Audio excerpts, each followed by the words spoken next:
Hello everyone and welcome to a new video. Today I'm gonna review a book, and that book is Ever Alice by H.D. Ramsay. I got my copy from NetGalley, which is why I'm filming a review, because I got my copy in exchange for a review. It comes out on the 1st of August, so in a little bit, not that long. And it is an Alice in Wonderland retelling. That is initially why I was interested in it, because I was like, sure, why not? Alice in Wonderland is cool, I like it, let's check it out. In this one we follow Alice, and she has already been to Wonderland, so it's like after the events of the original work, but her parents think she is crazy, which I guess is pretty normal in the adaptations of Alice I've seen. I don't know if it's actually like put in the original novel because I can't recall, but it's really normal that Alice is seen as crazy, and she's had been put in an asylum because they think she's crazy of all the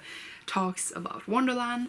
She's about 15, 14 I think as well, and then she's called back to Wonderland because the Red Queen is still ruling there. She has killed the Red King and it's starting beheading a lot of people, and they want Alice to kill her. It has, I would say, like a kind of dark theme, considering that Alice is sort of gonna be an assassin, but it's not that dark as it sounds like. I have read the original Alice in Wonderland and I was actually just mostly confused throughout it, even though I did enjoy it. But like how I recognize the story is from all the different retellings I've seen like a billion times, a billion different places, and I'm quite familiar with the original story and I really do enjoy it, and I can definitely see so many parts of it in this work, but it is written much easier. Like, it's really easy to read, it's not like full of rhymes and stuff. It also has all the whimsicalness from Wonderland. They say like it is an unimportant news, even though it is of course important. They also have like the guards staying on a low alert instead of high alert, so they speak like the opposite, which is,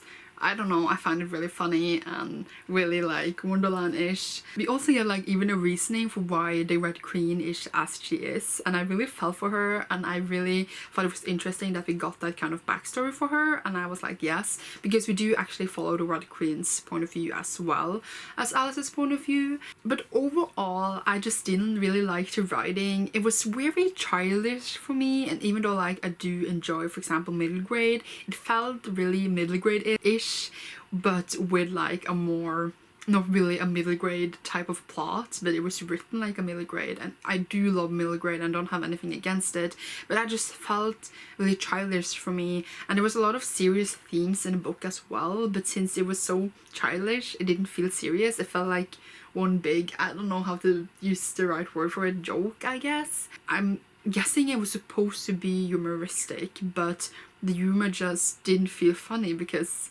it was supposed to be serious, but at the same time Wonderland is never serious, so it worked. It's a bit hard to explain, but I did enjoy Alice. We were in Wonderland, how Wonderland worked. I think all that was done really well. Just the whole like killing part and like the underground things just became a bit like, okay, it was a bit too ditchery for me. Like, it didn't work completely all together as a full story. It was just like pieces here and there, and then it was supposed to like fall together completely in the end, but it was never that satisfying feeling. But at the same time Alice in Wonderland and like Wonderland in general is sort of like whimsical and it doesn't make sense, so in that way it's totally true to its roots. I don't know, but overall I can see what the author was trying to do, but I just didn't feel completely convinced by everything. But I wouldn't say it was bad, it was just a bit too all over the place. And now there is a plane. I don't know if you can hear it, but it's really loud. There were so many different pieces everywhere and I didn't really fall into order. There were some motivations that were a bit unclear to me as well. There's always the whole question if Wonderland is real and if what Alice is experiencing is real. Is it? Because we got pieces of it here that I don't want to spoil it, of course, but she's in this asylum, as I said, and she escapes from this asylum going to Wonderland. Or does she escape? Question we need to ask ourselves. Is it all in her head? Because I still don't know, and I think like that is one of the saddest parts of the Alice whole story in general, not just here, but not just sad, but also like most interesting parts, because it really questioned things and reality and what's real and not real, etc. Overall, I did enjoy many aspects of the story. There were new things that we had never seen in Wonderland before,